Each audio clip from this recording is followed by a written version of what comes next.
வணக்கம் நேயர்களே, ஃபீபாவின் இன்றைய காலை தியானத்திற்காக உங்களை அன்புடன் வரவேற்கிறேன்.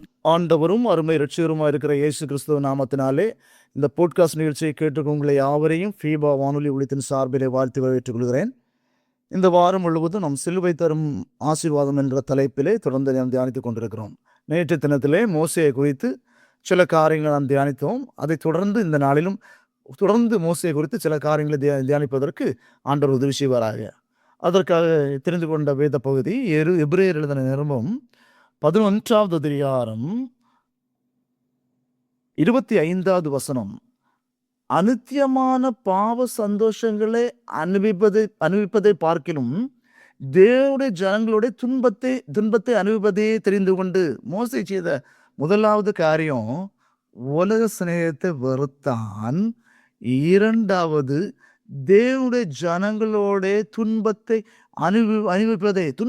அனுபவிப்பதை தெரிந்து கொண்டான். பாடுபடுவதற்கு தன்னை ஆயத்தமாக்கி கொண்டான். இதுதான் முக்கியமான காரியம்.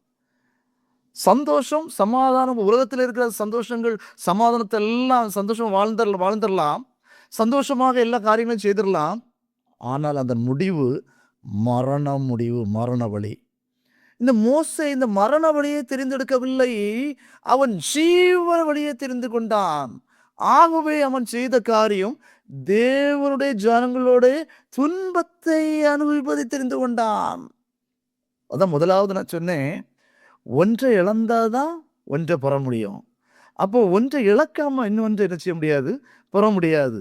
அப்போ நம்ம சின்ன காரியத்தை இழக்கும் பொழுது, நம்ம டெம்பரரியான ஒரு சுகத்தை இழக்கும் போது பெர்மனண்டான ஒரு சுகத்தை கர்த்தர் நமக்கு ஆயத்தப்படுத்தி வைத்திருக்கிறான். நிறைய பேருக்கு அது தெரிய மாட்டேங்குது. இந்த உலகம்தான் பெரிது, இந்த உலகத்தில் உள்ள நன்மைகள் தான் பெரிது என்று சொல்லி இந்த உலகத்தோட தங்களை ஈடுபடுத்தி, இந்த உலகத்தோட தங்களை ஆயத்தப்படுத்தி உலக நன்மைகளுக்காகவே தம்முடைய வாழ்நாளிலே 80% கழித்து விடுகிறார்கள். ஆனால் ஆண்டவர் வைத்திருக்கிற அந்த ஆசீர்வாதத்தை அநேகருடைய கண்களில் தெரியவில்லை.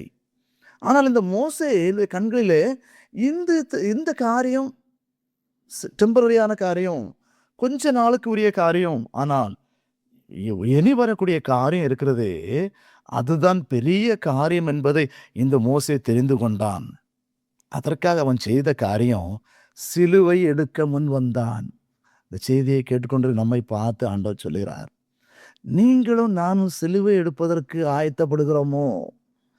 தேவனுடைய ஜனங்களுடைய துன்பத்தை அனுபவிப்பதற்கு ஆயத்தப்படுகிறோமோ?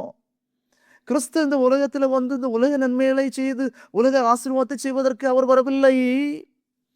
அவர் இந்த ஜனங்களை மீட்டு அழியாத ராஜ்யத்துக்கு நம்மை கொண்டு போவதற்கு இயேசு நம்மை தெரிந்தெடுத்து இந்த உலகத்துக்கு வந்தார். ஆனா அவர் வந்த நோக்கத்தை அறியவில்லை.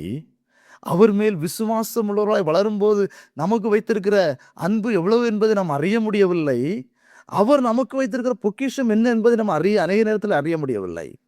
ஆனா இந்த மோசே அறிஞ்சிட்டான், இந்த ஜனங்களோடு நம்ம துன்பத்தை அனுபவிக்க வேண்டும், ஏன்னா பாடுபட வேண்டும், சிலுவை எடுக்கப்பட வேண்டும் என்று சொல்லக்கூடிய அடிப்படையான காரியத்தை இந்த மோசே அறிந்திருந்தான். அன்பான இந்த செய்தியை கேட்டுக்கொண்டு நம்மை பார்த்து ஆண்டவர் சொல்கிறார், நீங்கள் அடிப்படையான இந்த காரியத்தை நீங்கள் அறிந்திருக்கிறீர்களா?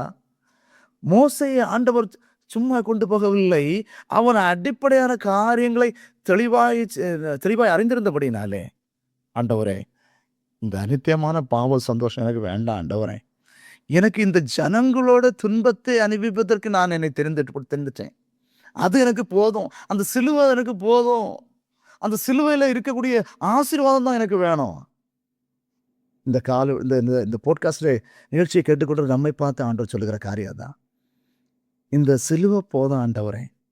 ஏன்னா நான் ஒருவேளை இந்த உலகத்தில் அநேக கஷ்டங்கள், பாடுகள், நிந்தைகள், அவமானப்பட்டு கொண்டிருக்கிறேன், அது எதுக்குன்னு தெரியல ஆண்டவரே. இந்த காலையில் ஒரு விஷயம் நீர் உணர்த்திருக்கிறீர் ஆண்டவரே, இந்த பாடுகள் எதற்காக என்பதை உணர்த்திருக்கிறது எதுக்கு தெரியுமா? இனி வரக்கூடிய ஒரு பொக்கிஷத்தை உனக்கு வைத்திருக்கிறேன், அதை யாரும் எடுக்க முடியாத ஒரு பெரிய பொக்கிஷத்துக்காக உன்னை ஆயத்தம் பண்ணி கொண்டிருக்கிறேன், அதற்காக நான் உன்னை அழைத்திருக்கிறேன். ஒருவேளை இந்த டெம்பரரியாக கொஞ்ச நாள் நீ கஷ்டப்பட்டாலும் நிச்சயமான ஒரு காரியத்தை உனக்கு வைத்திருக்கிறேன். சிலுவையை எடுத்து என்னை பின்பற்றி வா என்று சொன்ன அந்த வசனத்தின் அடிப்படையில் ஆண்டவரே, என்னிலிருந்து இந்த பாடுகள் இருந்தாலும், கஷ்டங்கள் இருந்தாலும், நிந்தைகள் இருந்தாலும் உண்மையாய் நான் உமக்கு பின்பற்றுவேன் ஆண்டவரே. ஏன்னா அந்த உலகத்துக்காக இல்லை, நான் அந்த பரலோகத்தின் பொக்கிஷத்தை பெற வேண்டும், அதற்காக என்னை ஆயத்தப்படுத்துகிறேன் என்று சொல்லும்போது, கர்த்தர் உங்களையும் உங்கள் பிள்ளைகளையும் உங்கள் குடும்பத்தையும் கர்த்தர் எடுத்து பயன்படுத்துவதாக இருக்கிறார். அதற்கு நாம் ஆயத்தமா? கிருபை நிறைந்த நல்ல தகப்பனே, அருமையான இந்த போட்காஸ்ட் நிகழ்ச்சியை கேட்டுக்கொண்டு ஒவ்வொருவரையும் கர்த்தர் தொட்டபடினால் நன்றி ஆண்டவரே. ஒவ்வொருவரோடு ஆண்டவர் பேசினபடினாலும் ஸ்தோத்திரம். சிலுவை எடுப்பதற்கு தயக்கம் இல்லாமல் உம்முடைய அன்பை அறிந்து அழியாத பொக்கிஷத்தை கண்டுகொள்வதற்கு உதவி செய்யும்.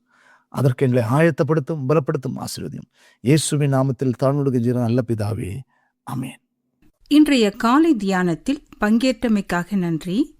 உங்களது கருத்துக்களை பகிர்ந்து கொள்ளவோ மேலும் விவரங்கள் அறிந்து கொள்ளவோ 9458585042 என்ற எண்ணிற்கோ அல்லது info@fibaonline.org தொடர்பு கொள்ளவும். தேவன் தாமே உங்களை ஆசீர்வதிப்பாராக. ஆமேன்.